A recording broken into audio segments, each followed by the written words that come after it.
خدا را اپنے آپ کو بے چین نہ کرو، بے قرار نہ کرو، بے سکون نہ کرو، رب کی یاد میں آ جاؤ، درود و سلام میں آ جاؤ، نعت کے حسن میں آؤ، تلاوت کی دنیا میں آؤ، سجدوں کے نور میں آؤ، آؤ کبھی کھول کے دل مسجد کی صفائیاں کریں، آؤ نہ کبھی کوئی بوڑھا دادی نانی دادا ان کے پاس بیٹھ کے پیر دبا کے اللہ کو راضی کریں۔ یہ کیف والی جگہ ہیں، یہ سرور والی جگہ۔ اتنی بے چین ہماری زندگی ہے، بے قرار ہے، تڑپتے ہوئے لوگ، لڑتے ہوئے لوگ، ایسے لگتا ہے ابھی ایک دوسرے کا گریبان تھام لیں گے، بے قرار بے چین۔ کسی کو انتظار کا کہا جانا کہ 10-20 منٹ کسی کا انتظار کرو، تو بعض لوگوں مجھے ایسے لگتا ہے جیسے ان کا کلیجہ پھٹ جائے گا، ڈاکٹر کے انتظار میں بیٹھے ہیں تو بڑے پریشان ہیں۔ کسی کو ملنے گئے ہیں کو آدھا گھنٹہ بیٹھنا پڑ گیا تو بڑی دقت میں ہیں۔ اپنے آپ کو سکون دیں۔ آپ یقین کریں بڑا مزہ آتا ہے، کبھی کسی کا انتظار کرنا پڑے تو 2-4 تسبیح درود شریف پڑھی جاتی ہے، یعنی ذوق بن جاتا ہے کہ چلو اللہ نے موقع دیا ہے، کوئی سرکار کو یاد کر لیں، تنہائی مل گئی۔ ہمارا مزاج جس سختی کا شکار ہے، وہ سختی آہستہ آہستہ ہمیں زیادہ آزمائش میں ڈال گئی۔ تو میرے بھائی، زندگی میں اطمینان حسن ہے، اور وہ سب سے زیادہ اللہ کی یاد میں ملتا ہے، وہ سب سے زیادہ رب کریم کے ذکر میں۔ سب سے زیادہ جو چاہتا ہے نا دل ٹھنڈا رہے، زبان میٹھی رہے، وہ مدینے والے محبوب پہ درود و سلام پڑھا کرے، وہ حضور پہ درود و سلام پڑھا کرے، زبان میٹھی رہے گی۔ میرا ذاتی تجربہ ہے کہ جو آدمی اپنے اخلاق سنوارنا چاہے وہ حضور پہ درود شریف پڑھے، جو اپنے اخلاق سنوارنا چاہے، طبیعت کو ٹھنڈا رکھنا چاہے، وہ درود شریف پڑھے، اس کا دل سکون میں آئے گا۔ کچھ کام اور ہیں زندگی میں اطمینان کے لیے، ان کا ہونا بھی بڑا ضروری ہے۔ سب سے پہلے اگر آپ چاہتے ہیں نا زندگی میں سکون ہو تو حقیقتوں کا سامنا کرنا سیکھیں۔ آپ جو ہیں وہ رہنا سیکھیں، جو آپ نہیں ہیں وہ بننے کی کوشش نہ کریں۔ حقیقت کا سامنا کرو گے تو زندگی اطمینان میں آ جائے۔ ہم نے نا بہانے بنا لیے ہیں، ہیلے بنا لیے، جھوٹ کے سہارے اپنے آپ کو اونچا کر لیا۔ ایک آدمی سے کہا جاتا ہے تو رشوت نہ لے، تو کہتا ہے میں غریبوں سے نہیں لیتا۔ تو میرا سوال یہ ہے کہ امیروں کا حساب لینے کی اللہ نے تیری ڈیوٹی لگائی ہے، تیرے ذمہ لگایا ہے کہ تو امیروں کا حساب کر، تمہیں کیا ضرورت پڑی ہے؟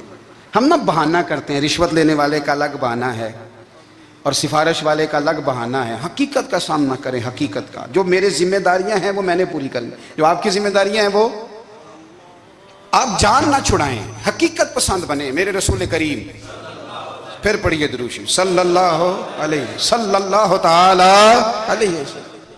حضور صلی اللہ علیہ وسلم نے فرمایا کہ میری بیٹی سیدہ فاطمہ الزہرا رضی اللہ تعالی عنہا صرف جنتی نہیں، جنتی عورتوں کی سردار ہے۔ لیکن حضور نے یہ بھی فرمایا کہ فاطمہ یہ خیال رکھنا اگر اللہ نے حساب پوچھا تو حساب تم نے خود دینا ہے۔ حقیقت کی طرف توجہ کرائی حضور نے، وہ صرف جنتی نہیں، جنتی عورتوں کی سردار ہیں، پر حقیقت کی جانب توجہ۔ میں حقیقت یہ ہے کہ اگر مالک نے حساب پوچھا تو اس کی تیاری بھی کرنی ہے۔ دیکھیں نا، ہمیں کچھ یقین نہیں، اللہ معاف کرے کہ ہمارا حساب کیسا ہوگا، لیکن کتنے آزاد ہیں۔ یعنی بڑی دلیری سے بندے کہتے ہیں فجر نہیں پڑھتا جی، 3 پڑھتا ہوں جی، عشاء رہ جاتی ہے جی، کپڑے صاف، بڑی دلیری سے۔ اور سیدہ فاطمہ الزہرا نے ساری رات مصلی باز رکھا ہے، حالانکہ انہیں یقین تھا کہ رب مجھے بغیر حساب کتاب جنت دے گا۔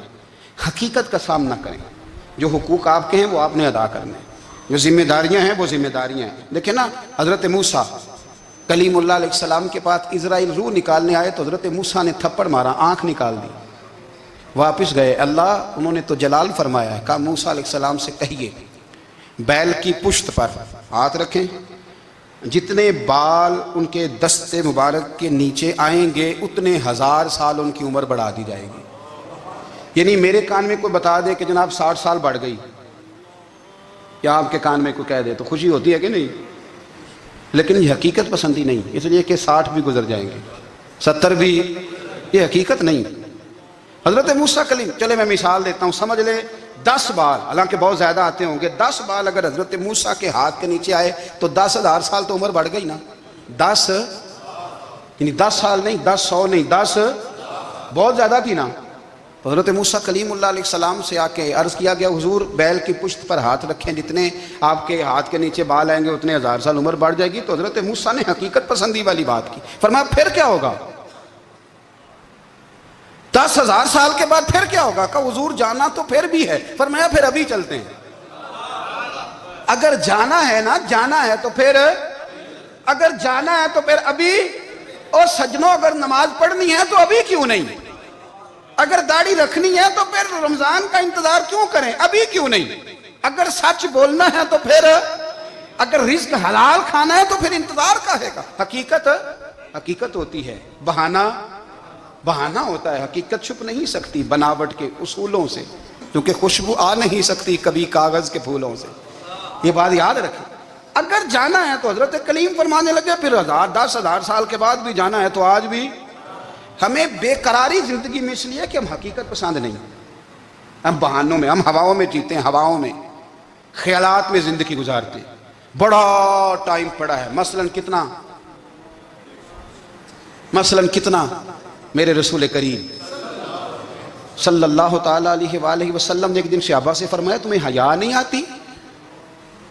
حضور کیا ہوا؟ فرمایا وہ والے مکان بناتے ہو جن میں تم رہ نہیں سکتے، وہ والا مال جمع کرتے ہو جو کھا نہیں سکتے، حیا نہیں آتی؟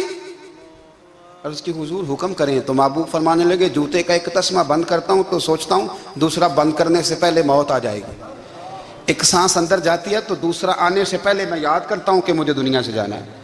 تمہیں حیا نہیں آتی؟ وہ مکان بناتے ہو جن میں رہ ہی نہیں سکتے، وہ مال جمع کرتے ہو جو کھا، حقیقت پسند نہیں بھائی ہم۔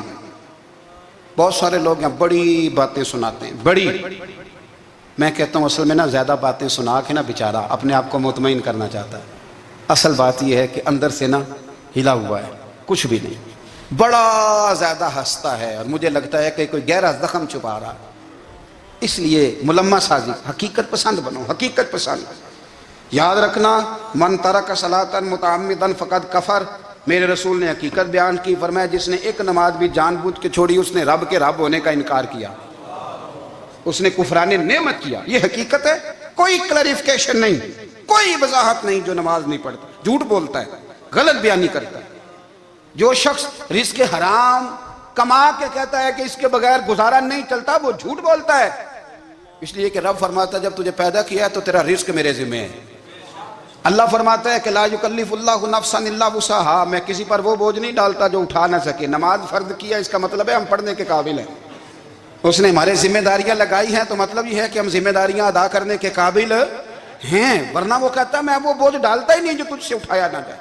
اگر چاہتے ہو کہ زندگی میں اطمینان ملے تو خدا را حقیقت پسند والی زندگی گزارو۔ یہ فضاؤں میں زندہ رہنا، ہواؤں میں، اللہ بڑا معاف کرنے والا ہے، اللہ بڑا کریم ہے معاف کر دے گا، تو بھئی یہ بات صحابہ کو بھی پتا تھی، یہ اہل بیت کو بھی خبر تھی، تو وہ تو ایک ایک بات کا لحاظ کرتے تھے۔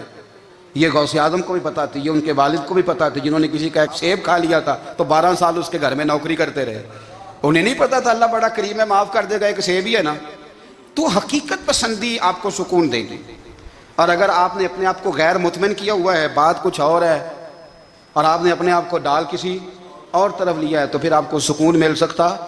سکون حقیقت پسندی میں، اصل میں سکون ہوتا ہے، اداکاری میں سکون نہیں ہوتا۔ تیسری بات سنیں، اگر آپ چاہتے ہیں زندگی میں مطمئن رہیں تو دنیا داروں سے امیدیں توڑ دیں، اللہ اور اس کے رسول سے امید وابستہ کریں، اولیاء اللہ سے امیدیں وابستہ کریں، صحابہ اور اہل بیت سے امیدیں، اللہ اور اللہ والوں سے امیدیں، دنیا داروں سے امیدیں۔